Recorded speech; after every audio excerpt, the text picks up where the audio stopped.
예수님께서 십자가를 지시고 죽으신 뒤에 3일 만에 부활하셨습니다. 부활하시고 난 뒤에 오늘 본문에 보니까 이 땅에 한 40여일 정도 40여일 계셨습니다. 부활하신 뒤에 이 40일 동안 예수님께서 무엇을 하셨느냐 하는 내용이 오늘 3절 말씀 맨 뒤에 기록되어 있는데, 하나님 나라의 일을 말씀하셨다 이렇게 기록되어 있습니다. 예수님께서 이 땅에 남겨놓으신 것은 하나님의 나라와 관련된 것들을 남겨놓으셨습니다. 그러면 예수 믿는 사람이 이 땅에 있지요. 예수 믿는 사람이 이 땅에 남아있는 이유는 하나님의 나라를 위해서 남아있는 거예요. 하나님의 교회가 성령의 임재함으로 창설되었지요. 그 교회는 하나님의 나라를 위해서 교회가 존재하는 것이에요. 이런 단순한 논리가 신앙의 근간이 되는 것입니다. 성도는 하나님의 나라를 위해서 존재하고, 성도가 모인 교회는 하나님 나라를 위해서 일하는 기관이 되는 것입니다. 교회는 예배라는 방법으로 하나님의 나라를 세우는 것이에요.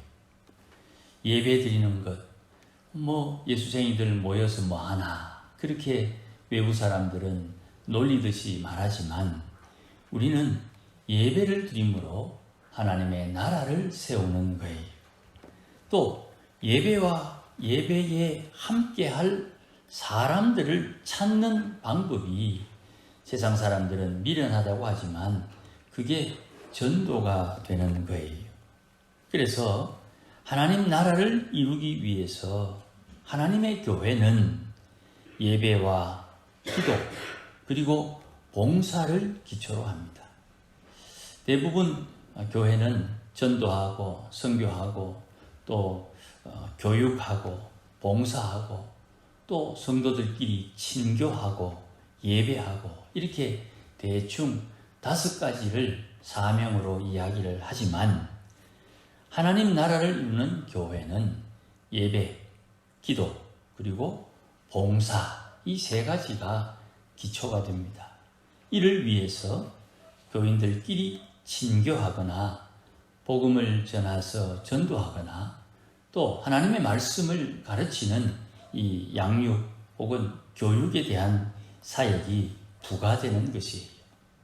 이런 일을 행하는 교회나 성도를 위해서 주님께서 일러주신 비밀이 있습니다. 하나님께서 하시고자 하는 이 일을 이루기 위해서 주님께서 야, 너희들만 알고 있어라 하고 알려주신 비밀이 있어요. 그게 뭐냐 하면 하나님 아버지께서 주신 약속을 알아야 되는 것이다 하는 겁니다. 하나님께서 주신 약속이 있어요. 이 약속을 우리 마음에 새겨 놓아야 되는데, 예수님께서 부활하신 뒤 40일 동안 하나님의 나라에 대해서 말씀하시면서 첨부해가지고 4절에 보니까 아버지께서 약속하신 것이 있다는 걸 예수님께서 제자들에게 알려주셨어요. 너희는 예루살렘을 떠나지 말고 내게서 들은 바, 내가 알려준 그것, 아버지께서 약속하신 것이 있는데 그 약속을 기다리라 이렇게 말씀을 하세요. 하나님께서 하나님의 교회와 성도들에게 이런 일을 할 수 있도록 비밀스러운 것을 알려주셨는데, 하나님의 약속을 기다리라 그랬어요. 그 약속은 5절 말씀에 요한은 물로 세례를 줬지만 하나님 아버지는 성령으로 세례를 줄 것이다. 이 성령으로 세례를 주기 위해서 예수님께서 지금 하늘로 올라가시는 거예요. 중요한 것이에요. 성령은 하나님의 영이요 예수의 영이에요. 예수의 영을 거룩한 영, 성령이라고 하는 거예요. 하나님의 영을 거룩한 영, 성령이라고 하는 거예요. 이 하나님의 영이 하나님의 나라를 이루는 원동력이 되는 거예요. 힘이 되는 거란 말이죠. 집을 사야 되겠다. 땅을 사야 되겠다. 그러면 돈 있나? 이렇게 묻지요. 하나님의 일을 이루어야 되겠다. 성령 받았나? 이렇게 묻는 거예요. 하나님의 일을 하는 사람, 하나님의 나라에 힘을 보태는 사람은 반드시 성령을 받아야 돼요. 이것이 하나님의 약속이 되는 것입니다. 그러니 하나님의 일에 마음이 쓰이고 관심이 있는 분들은 첫째, 내가 성령을 받았나? 이걸 물어야 돼요. 두 번째, 성령을 받기 위해서 어찌해야 되느냐? 이걸 또 알아야 돼요. 왜냐하면 우리가 전도할 때 예수 믿고 구원받아야 된다. 그리고 구원을 받았어요. 예수 믿었어요. 그리고 이제 교회에 오고 교회에 봉사도 하고 교회에 힘을 보태야 된다 할 때에 힘을 보태기 위해서는 성령을 받아야 돼요. 그러니 성령 받는 법도 알려줘야지요. 성령을 왜 받습니까? 성령을 받는 것은 예수를 믿음으로 받는 거예요. 아니, 목사님, 예수를 믿으면 구원을 받는다면서요. 예. 그러면 예수 믿으면 누구나 다 성령을 받는 거네요. 그렇죠. 그런데 이것이 방향이 조금 달라요. 예수를 안 믿다가 예수를 믿는 것은 구원의 밖에서 구원의 안으로 들어오는 길이고, 구원을 받은 이에게는 반드시 성령이 임재하는데 그 성령의 인도를 받아야 되는 거예요. 내 성령 받았다. 그런데 성령 내 따라다니는데 내가 하고 싶은 대로 성령 도와준대. 아니라 이 말입니다. 예수 믿었대. 구원 받았네. 내 구원 받았는데 성령 받았대. 그런데 그 성령이 나를 인도한대. 이게 다른 거예요. 성령을 받았으니까 성령님 내게 힘을 조금만 더 보태주면 내가 하고 싶은 이걸 할 수 있습니다. 이거는 성령을 종처럼 부리는 거죠. 성령이 임했습니다. 내가 성령의 인도하심을 따르겠습니다. 성령의 지시하심에 순종하겠습니다. 이것과 저것이 다르다 이 말입니다. 오늘 본문 5절, 6절에 제자들이 이런 이야기를 해요. 예수님께서 약속하신 성령을 받으라, 기다리라. 그러니까 성령을 받으면 이스라엘 나라를 회복하게 됩니까? 이렇게 질문을 해요. 자, 이 사람들의 입장에서 볼 때에 이스라엘이 회복되면, 다윗의 왕조가 회복되면 그게 하나님의 나라라고 생각을 했는데, 예수님은 하나님의 나라와 이스라엘의 회복을 다르게 보고 있는 거예요. 그러니 오늘 본문에 번역된 대로 이스라엘 나라와 하나님의 나라는 다르다. 그런데 이 제자들은 자기들의 관심, 이스라엘의 회복이, 이스라엘 나라의 회복이 하나님 나라의 회복입니까? 이렇게 질문을 하고 있는 거예요. 요 차이를 우리가 잘 이해해야 됩니다. 내가 부자 되면 하나님의 뜻이 이루어지는 것이고, 내가 재산에 손해가 나면 하나님의 뜻이 안 이루어지는 것이라고 종종 생각할 때가 있어요. 그게 아니다는 거예요. 내 재산이 늘고 줄고와 하나님 나라는 상관이 없는 거예요. 하나님의 나라의 관심은 내가 성령의 세례를 통해서 일어나는 모든 일들을 통해 추진되고 이루어져 가는 것이에요. 세상적이지요. 제자들의 관심이 성령의 세례에 대한 비밀을 들었음에도 불구하고 여전히 세상적이지요. 세상적이라는 말은 요한일서 2장 16절에 세상에 있는 모든 것이 육신의 정욕과 안목의 정욕과 이생의 자랑이다. 이건 아버지께로부터 온 것이 아니고 세상으로부터 온 것이다. 이렇게 사도 요한은 지적해주고 있어요. 그러니 성령을 받으라는 말씀을 들었는데도 불구하고 내 마음의 관심은 세상을 향하고 있는 거예요. 너 세상 안 하는데요. 세상을 향하고 있지 않는데요. 그런데 내 마음이 정욕과 안목의 정욕, 이생의 자랑에 휩쓸려 있는 것은 세상적이다 이 말입니다. 이거는 사도 요한이 우리에게 하늘의 비밀을 알려준 거예요. 제자들은 이스라엘의 회복을 이야기하고 예수님은 그거는 너희가 알 바가 아니다. 제자들은 이스라엘의 회복을 이야기하고 예수님은 그건 너희가 알 바가 아니다. 우리가 관심을 가져야 되는 것이 무엇인지 분명히 알아야 하는 것이에요. 내게 중요하다고 저 사람에게도 중요하다고 생각하면 오해가 생기는 겁니다. 나는 땅이 중요하고 나는 돈이 중요한데 어떤 사람은요 명예가 중요하고 진짜 말도 안 되게 취미 생활이 중요하다는 사람도 있어요.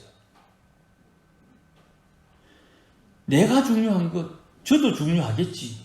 그래야 되는데 내가 중요한 땅보다 저 사람은 지가 하는 취미 생활이 더 중요하다 그래요.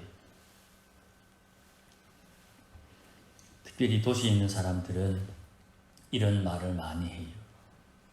왜 그래 안 하는데? 당연히 그래 해야지. 그냥 싫어.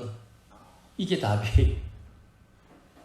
아니 당연히 먹고 당연히 마시고 입고 이렇게 지내는 것이 당연한 것인데 저 사람은 좀 집 없어도 차가 좋으면 되는 거야.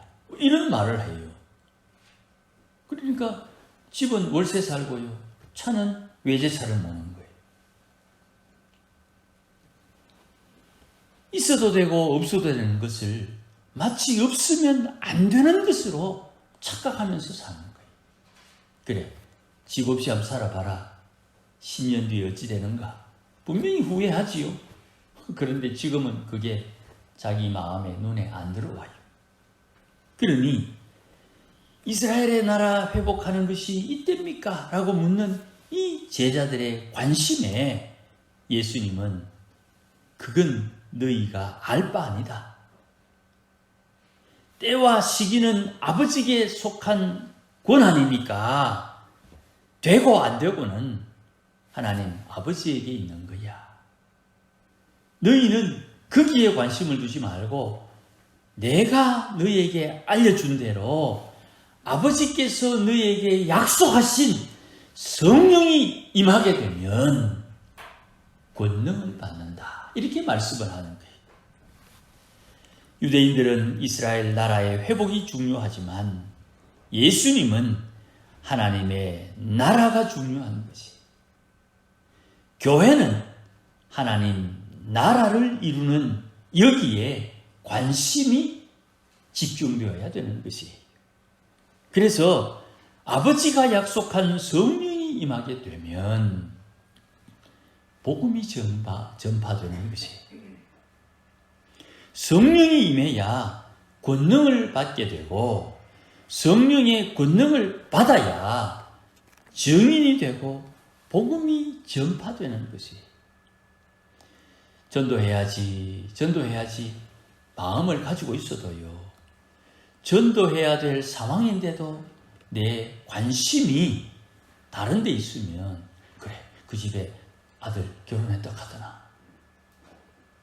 내 마음에 관심이 다른 데 있으면 그 어디 좋은 처자 없나? 사위감 없나? 이런 데 마음이 흩날려지게 되는 거예요.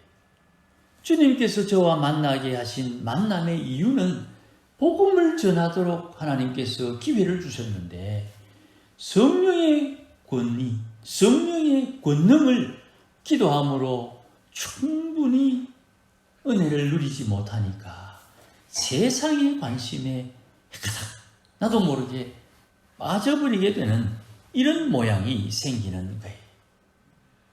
사도행전을 통해서 복음이 전파되는 과정에 상황마다 필요한 것이 무엇인지를 배우게 됩니다. 이런 것 저런 것 모아서 복음을 전하는 전도 혹은 선교에 관한 지식을 이제 이렇게 뽑아가지고 정리를 해요. 이걸 유식한 말로 선교학이라 이렇게 말합니다. 선교학에 정리된 내용을 보면 선교가 뭐요? 전도가 뭐요? 뭐 이런 질문을 우리가 초창기에 했어요. 한 30년 전에 중현교회 원로 목사님이셨던 김창인 목사님이 정리한 것이 있는데 그게 한국 교회에 통용이 되어가지고 대부분 많은 목사님들이 그렇게 설교를 했고 아마 여러분도 그런 설교를 들은 적이 있을 거예요. 전도는 국내에서 복음을 전하는 게 전도고 해외에서 복음을 전하는 걸 선교로 한다. 이렇게 이제 김창인 목사님이 정리를 해가지고 많은 교회가 또 목사님들이 그렇게 설교를 해서 영향을 우리가 많이 받았어요. 이런 말이 이해가 되는 것은 우리나라는 문화가 하나예요. 한국 문화는 하나의 문화를 가지고 있었어요. 그러다 보니까 우리 문화는 유교적인 문화에 기초하기 때문에 좀 죄송스럽습니다만은 획일화된 경향이 많아요. 그래서 위에서 당에서 이래라 하면 다 그래 해야 되는 줄 알았고 안 하면 그게 죄가 되는 줄 알았어요. 죄는 아닌데 합력해서 힘을 모으는 것은 좋은 일인데 그게 마치 하나님의 명령인 것처럼 그렇게 오해하던 시절이 있었어요. 그래서 우리 군사 독재 정권 하에서는 그것을 공부 좀 했다고 반발하던 대학생들이 고생을 좀 많이 했지요. 어쨌든 위에서 아래로 이어지는 자연스러운 문화가 근 600년 이상 지속되어 왔기 때문에 자연스러운 우리의 문화요 몸에 익숙한 것이었어요. 그러다 보니까 우리 문화는 하나고 이 문화 바깥에서 복음을 전하는 것은 선교고 이 문화 안에 있는 것은 전도다. 뭐 이런 개념을 정했어요. 최근에는 이런 개념보다는 문화를 같은 문화에서 전하는 것은 전도요. 다른 문화에서 전하는 것은 선교다. 뭐 이렇게 정리를 해요. 요즘은 시대가 많이 변해가지고 10대들이 쓰는 돈이 몇 조가 됩니다. 이 10대들이 쓰는 몇 조가 어디로 가느냐 하면 다 연예인들 사업에 거의 투자가 돼요. 참고서도 사고 교과서도 사고 이래야 되는데 요즘 교과서 다 나라가 사주지요. 그러다 보니까 거기에 써야 될 돈, 옛날에 우리 다 공납금 내고 학교 다녔는데 공납금 나라서 다 대주죠. 거기에 써야 될 돈을 10대들이 다 연예인들 사진 사고 앨범 사고 또 콘서트 가고 그런 데 써요. 그러다 보니까 저들의 문화와 우리 문화가 달라요. 30대와 10대, 50대, 40대의 문화가 다 달라요. 그 다른 문화들, 그들이 알아들을 수 있는 상황에 그들이 쓰는 말을 가지고 복음을 전해요. 그거를 선교다 그러는 거예요. 그러면 교회 안에서는 우리가 주일학교, 작년 주일학교밖에 없으니까 우리는 그렇게 실감을 못하지만 담임 목사님이, 장로님이, 교사들이 주일학교를 섬기지만 주일학교를 섬기는데 말이 안 통해가지고 어려울 때가 굉장히 많아요. 그러니 애들 하는 말로 선생님이 이렇게 예배 시간에 떠들지 마라 이렇게 좀 목에 힘을 주면요, 그냥 고개를 돌려버려요. 아이고, 교회도 꼰대가 있네. 요즘 애들이 그런단 말입니다. 그런데 교회 오면 예배 드릴 때 좀 단정하게 입어야지, 이렇게 가르치는 것 당연한데 그것을 거부를 한다 이 말입니다.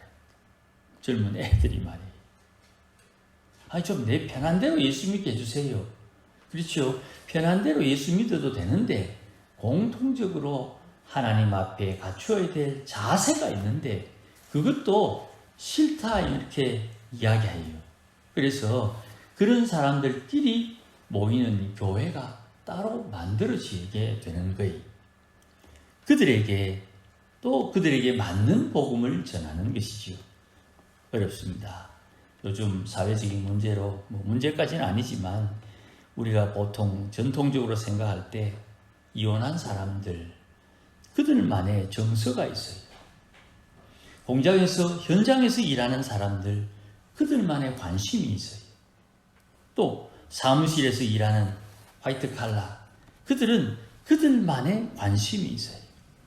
조금 넓게 보면 아시아인들과 백인들의 특징이 다르고요. 무슬림들과 아프리카인들의 신앙적 특징이 다 달라요. 정서적인 것도 달라요.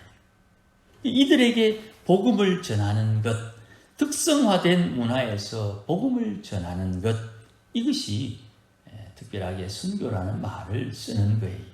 그래서 우리나라에 온 외국인 노동자들, 무슬림인들도 있고 동남아의 불교인들도 있는데 그들에게 예수를 전해서 그들이 자기 민족으로 돌아가서 전도할 수 있도록 하되 우리가 그들을 도와주니까 우리는 선교하고 저들은 자기 민족에게 복음을 전하니까 전도하게 되는 이런 모양새가 되는 것이에요. 단순하게 선교사가 되는 것은 믿음으로 헌신한다고 말하지만 선교사가 되기 위해서 준비해야 될 게 상당히 많아요. 선교사도 준비해야 되지만 선교사를 파송할 교회도 준비해야 될 것이 많이 있어요.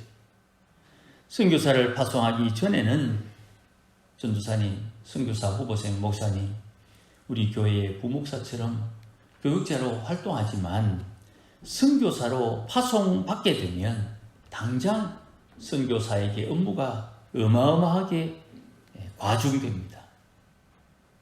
선교사는 우리가 선교사를 보내게 되면 마치 이민 가는 것과 비슷해요. 이민을 가면 내가 가서 먹고 살 직장을 준비해갖고 이민을 가는데 선교사가 이민 간다는 말은 가서 할 일은 있는데 돈을 버는 일이 아니죠. 그래서 복음을 전하도록 거기에 살면서 복음을 전하도록 먹고 살 것을 교회가 후원해 주는 거예요. 요 차이가 있는 것이에요. 그러니 이건 혼자 감당하는 것이 아니고 교회가 감당하는 것입니다. 교회의 관심은 하나님의 나라에 있다. 교회는 하나님 나라를 이루기 위해서 기도해야 되고 하나님 나라를 이루기 위해서 재정적으로 협력하고 하나님 나라를 이루도록 몸으로 손으로 봉사하는 것이죠. 이런 수고와 헌신은 결코 쉽지 않아요. 이것을 감당하기 위해서 예수님은 우리에게 힌트를 주셨어요. 이건 비밀이다. 성령을 받아야 된다. 아버지께서 약속하신 대로 성령을 받으면 너희에게 권능이 임하고 성령의 권능으로 감당해야 되는 것이 재정적으로 협력하고 기도함으로 협력하고 손으로 몸으로 봉사하며 협력하면서 하나님의 나라를 이루기 위해서 권능을 받아야 되는 거예요. 이 권능을 받기까지 어떻게 해야 되느냐? 예수님 기다리라 그랬어요. 기다리라. 기다리면서 뭐합니까? 기다리면서 밥 먹고 기다리면서 일하고 기다리면서 이렇게 지내는 것이죠. 거기에 예수님은 기다리면서 기도하라고 힌트를 주셨어요. 그래서 읽지 않았습니다만 14절에 보면 제자들이 예루살렘 가까이 있다가 돌아와서 마가의 다락방에 모여가지고 한 120여 명이 모여서 기도하며 기다렸더라. 14절 말씀, 더불어 마음을 같이하여 오로지 기도에 힘쓰더라 그랬어요. 성령이 임하기 위해서 기도해야 되는 것이죠. 그러니 제가 앞에서 말씀드렸던 내용 한 번 더 살피면요, 하나님 나라를 이루기 위한 방법, 첫째 예배, 두 번째 기도, 세 번째 봉사예요. 예배는 하나님의 말씀을 듣는 것이요, 기도는 성령의 권능을 받는 것이요, 봉사는 물질 세계의 말씀으로 사건을 이루어내는 것이에요. 그러니 하나님의 사람들은 성령의 권능을 받아서 하나님의 나라를 위해서 하나님의 일을 하는 것이 기도가 우선이 되는 거예요. 그래서 예배를 위해서 기도로 준비하고요, 기도를 위해서 기도하고요, 봉사를 위해서 기도하는 것이에요. 기도가 모든 사역의 모든 하나님 나라 일의 시작이 되는 것이에요. 그 기도는 하겠다는 것이 아니에요. 할 수도 있고 하지 못할 수도 있어요. 그러나 기도하면서 하나님의 인도함을 받고 하나님께서 우리가 가지고 있는 관심에 가장 좋은 것을 취할 수 있는 능력을 그 기도를 통해서 받는 거예요. 나는 그냥 읍내에 나가야 되겠다 생각을 했는데 가는 방법이 얼마나 많습니까? 걸어가도 되고 자전거 타도 되고 기다렸다가 버스 타도 되고 택시 타고 가도 되고 아니면 손들어서 지나가는 차 얻어 타도 되고 다양한 방법이 있는데 읍내에 가야 되겠다 하는 그 마음으로 기도하면 하나님께서 내게 가장 편한 방법, 내게 가장 유익한 방법을 하나님께서 공급해 주시는 거예요. 하나님의 은혜가 그렇게 주어지는 거예요. 기도하면요, 뭐 좋다 나쁘다 그것보다 기도하면 하나님께서 도우시는 은혜로 일들이 풀려가는 것을 경험하게 돼요. 기도하면 갈등이 생기지만 그 갈등 속에 하나님의 방법이 드러나게 되는 것이에요. 기도하면 기도를 통해서 하나님의 역사가 이루어지게 되는 것이에요. 그러니 우리는 기억해야 됩니다. 성령의 인도함을 받아야 된다. 성령의 인도함을 받기 위해 기도해야 된다. 기도해야 된다. 그러니 하나님 앞에 기도하는 우리가 되어야 돼요. 너 왜 기도하냐? 말씀해 보니까 아버지가 약속한 거래요. 아버지가 약속한 성령을 받기 위해서 기도하는 것이에요. 사랑하는 성도 여러분, 기도하면서 하나님의 일하심에 동참하고 기도하면서 하나님 예비하신 것을 누리게 되는 우리가 되어야 되는 것입니다. 이건 주님의 약속하신 성령의 주도하심으로 사는 방법이에요. 아무쪼록 기도함으로 성령의 충만함을 입어서 하나님 나라에 동참하는 우리 모두가 되시기를 주의 이름으로 축복합니다. 기도하십시다. 하나님 아버지 고맙습니다.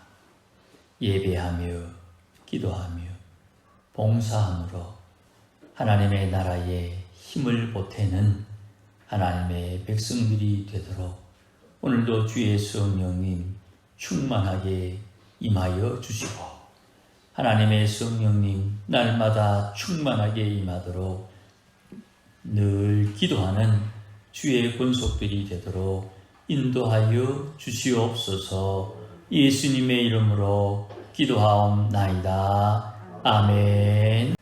이제는 우리 주 예수 그리스도의 크신 은혜와 하나님 아버지의 크신 사랑과 성령님의 충만하심과 인도하심이 오늘도 주의 약속하심을 따라 성령의 충만하심을 힘입어 오늘도 하나님 나라의 일에 동참하기를 소원하는 모든 믿음의 권속들 심령 위에 기도함으로 성령의 충만함을 받고 하나님의 일에 동참하기를 소원하는 믿음의 권속들 심령 위에 가정 위에 일터 위에 자녀들 위에 우리 교회 위에 이제로 영원토록 함께 계실지어다. 아멘.